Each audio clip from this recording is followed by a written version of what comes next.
Hello guys, welcome back to my channel. আজকে আমি বানাচ্ছি হচ্ছে কাতলা মাছের কারি। তার জন্য প্রথমে দেখে নেব কী কী লাগবে। রসুন, আদা, পেঁয়াজ, টমেটো, কাঁচা লঙ্কা, আর ফোড়নের জন্য শুকনো লঙ্কা, লং ইলাচি, তেজপাতা লাগবে। আর শুকনো মশলার মধ্যে লাগবে জিরে, ধনে গুঁড়ো, লঙ্কা গুঁড়ো, গরম মশলা গুঁড়ো, হলদি গুঁড়ো আর নুন।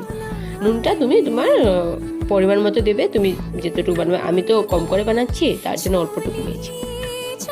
তা আমি তো মাছটাকে প্রথমে ভেজে নিয়েছিলাম, তো ওখানে আমি খালি কালিয়াটা বানাবো, তো এটা দেখাচ্ছি, ঠিক আছে। তো কড়াইটা বসিয়ে নিয়েছি, তেলও গরম হয়ে গেছে আমার। দিয়ে দিয়েছি শুকনো লঙ্কা, লং ইলাইচি, আর কেটে রাখা পেঁয়াজও দিয়ে দিয়েছি, লাল লাল করে ভেজে নেবো। তেজপাতা উপর থেকে দিয়ে দিয়েছি। তো দেখতেই পাচ্ছ আমার পেঁয়াজটাও ভাজা হয়ে গেছে লাল লাল করে। দিয়ে দিব ওখানে বেটে রাখা মশলাগুলো, আর পরে দিয়ে দিব শুকনো মশলাগুলো তার উপর দিকে দিয়ে দিব। আর দিয়ে দেওয়ার পরে ওখানে আমি ভালোভাবে মশলাটাকে কষিয়ে নিব। আর দেখতেই পাচ্ছি আমার তেলটা উপর দিকে উঠে গেছে, মানে মশলাটা ভালোভাবে কষিয়ে নিয়েছি। পরিমাণ মতো জলও দিয়ে দিয়েছি। তো ওখানে দিয়ে দিব আমি মাছগুলো। ঝোলটা ফুটে গেলে, তো ঝোলটা ফুটে গিয়েছে, দেখতেই পাচ্ছ মাছটাও মানে ভেজে রাখা মাছটা আমি ওখানে ঝুলে দিয়ে দেবো।